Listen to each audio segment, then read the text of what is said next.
So I wanted to do things a little bit differently today and do something along the lines of a coffee talk where I kind of talk about some of my thoughts as a writer and creator and whatever else I am over my cup of coffee.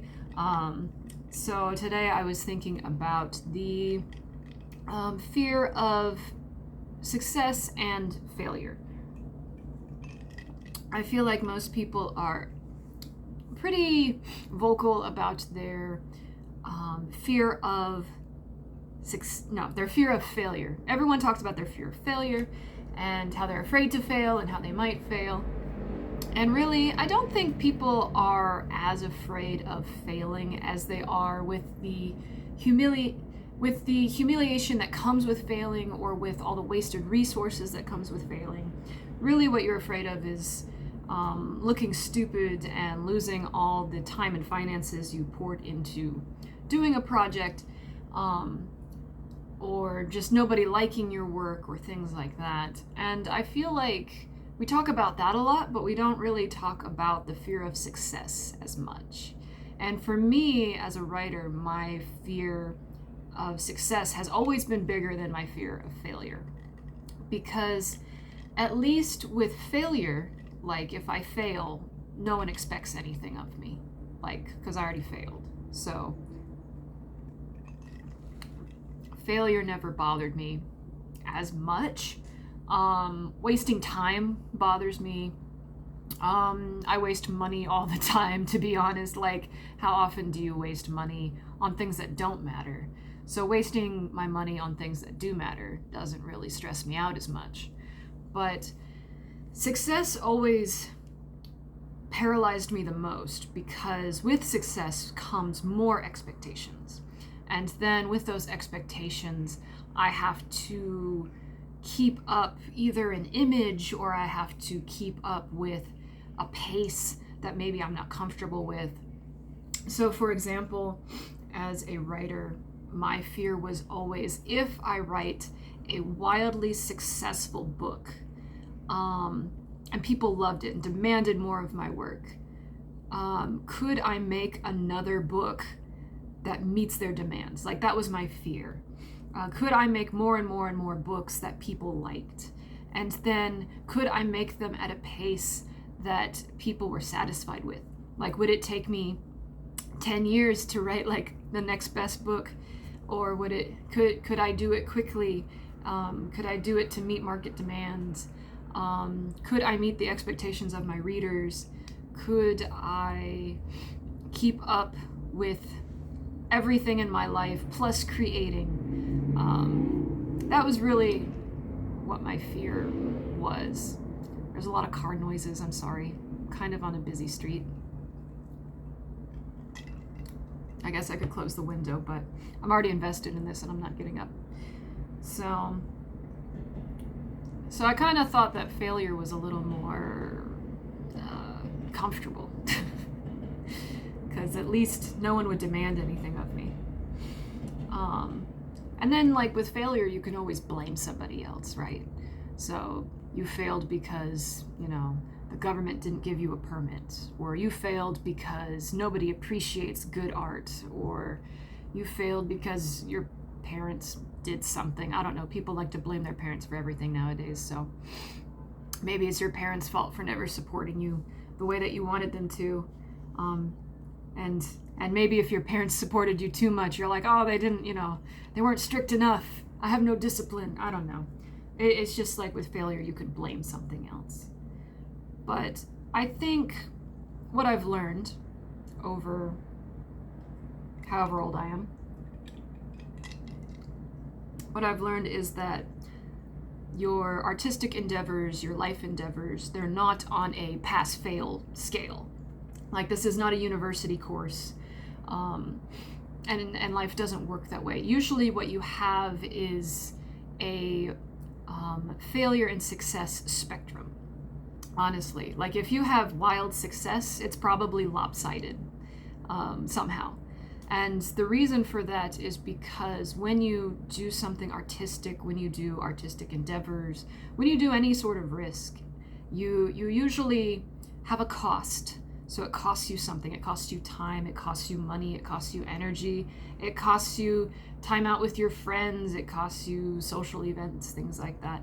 And then what happens is you have categories in where you pass in some categories and you fail in other categories. So for example, when I wrote my first book, which was absolute trash, when I wrote, not the first book I published, but the first book that I ever wrote, that I have never published and never will, I learned a lot about plot development. Like, I learned so much about plot development, even though it's probably the worst piece of garbage that has ever been written. And even the character dynamics were really bad. But I learned pacing. My pacing was actually pretty good. And my plot, I had to rewrite it so many times that my plot actually improved so much. So in a sense, I failed and succeeded at the same time. And I never published it. So you might think, well, that's a failure. And I'd say, no, it's not, because you haven't read it. But it's not a failure because I didn't intend to publish it, really. But I learned so much. I learned so much from writing that book. And I even learned that I don't like writing that genre. It was originally fantasy. And I thought, because Lloyd Alexander was my hero, and so Lloyd Alexander was a fantasy writer, and so he was my hero, I wanted to be just like him. And so I tried to write fantasy, and I learned that I really don't like fantasy. Like, I don't like writing it. I don't like world building. I like character building. That's what I love the most. And so I learned so much. So I don't consider it a failure just because I never really finished it. And I mean, I finished it, but I didn't finish it. I finished it, but it's not high quality. And so I finished it, but I didn't publish it. So it's not really a failure. And that goes for a lot of things. So like, if you maybe if you start a restaurant, you totally nail, all the business elements, and you're completely successful, like, business-wise, but then, like, you realize you're a terrible interior designer, like, maybe something like that. Or you fail an exam. Like, failing an exam is pretty common. And so, like, you fail an exam and you learn that your strategies for studying are not working for you.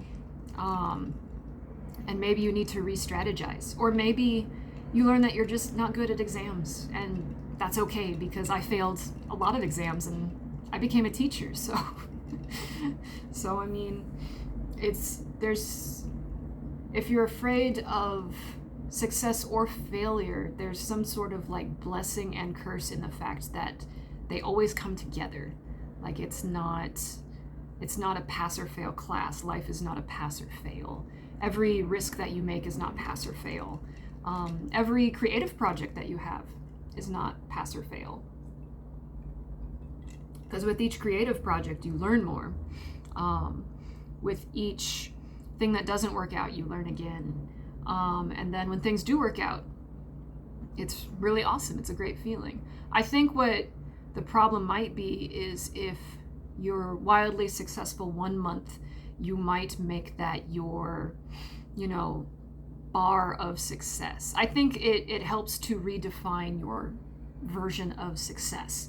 So, for example, if your version of success is to sell 1,000 books, or $1,000 worth of books, or $1,000 worth of paintings, or $1,000 worth of products, or a certain amount of jobs each month, then you might get really depressed really fast. And that happens with me a lot. If I make the bar something I can't control.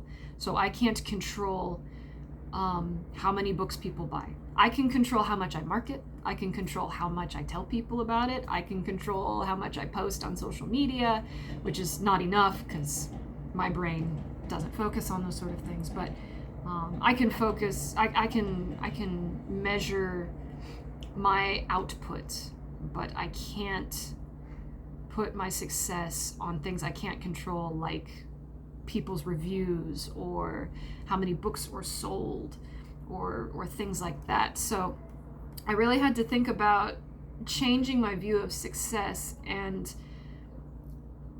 to get rid of the fear of success. And so, like, if for me, my original thing was like, oh, if I sell this much, that'll be my bar of success. And then what will happen is if you're an artist, you'll have one great month and then one terrible month. And then if you use like how many people you tell, like if you use, I found if I use numbers, that's what stresses me out the most. And it might be different depending on your field, but for me personally, if I tried to use any form of numbers, then I would start to get really stressed out and everything was a failure and there was no success. And then if there was success, I was afraid that I would have to keep up that success. And then it was a failure if I didn't keep up that success. So if I sold 100 books, someone's hammering. Okay, I'm gonna hold on. I'm gonna close the window.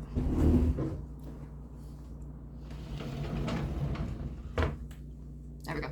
So if I sold like 100 books, which has never happened, but if I sold like 100 books on one month and then I expected the next month to be exactly the same, then I failed. And so I have the opposite problem where I'm dealing with failure. But I've kind of changed it to where there's no numbers. There's not really any numbers. It really becomes, for me, success is more about, do I get to control my own time? Because to me, time is way, way more important than anything financially. I mean, I would love to be rich. I would love to have money. I would love to be on the cover of a writing magazine. I would love to be interviewed. I like interviews, but for me, it really comes down to like, success for me is, am I in a position where I get to enjoy my day a little bit each day? I get to write and create a little bit each day. I get to read books that I want to read each day. I'm not giving my time to things that I hate. And not like the necessary things like cleaning my house, obviously. Like no one really likes doing that. They like the feeling afterwards, but they don't really like doing it. Or maybe you do, I don't know. But like things like that, things that I have to do because it makes my life better, I'm okay with. I'm okay with doing that. But for me, like handing over my time to things that don't give me joy, don't improve my life, don't give me the life I hope I had by the time I get to my deathbed. Having time to write every day, having time to create every day. I changed that to my definition of success. And once I changed my definition of success to something that I didn't have to upkeep, something that I didn't have to meet requirements for me, success is just having my time to myself and doing what I want with it, and creating things. Once I changed my definition, I wasn't as afraid of success anymore.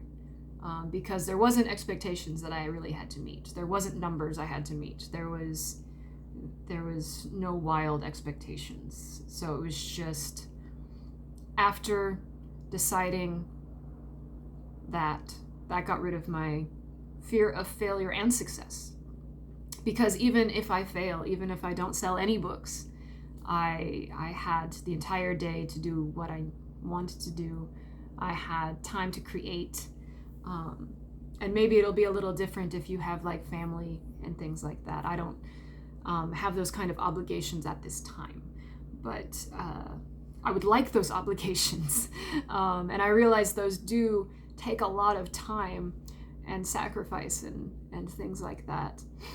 But I think if you change your definition of success and you change your definition of failure, if you realize that success and failure come together, they're really not apart. And even if they are somehow very distinct, so like if you lose your business or something happens, it's always seasonal. It's not permanent. It can't be permanent unless you decide it's permanent. So for me, realizing those things are together and that I have time to do what I enjoy doing, it kind of got rid of my fear of both. That doesn't mean I don't struggle with those, but it just means I'm not paralyzed by them anymore. So I don't know. What do you think? Do you have more of a struggle with success? Are you afraid of success? Do you worry that you wouldn't be able to keep up with it?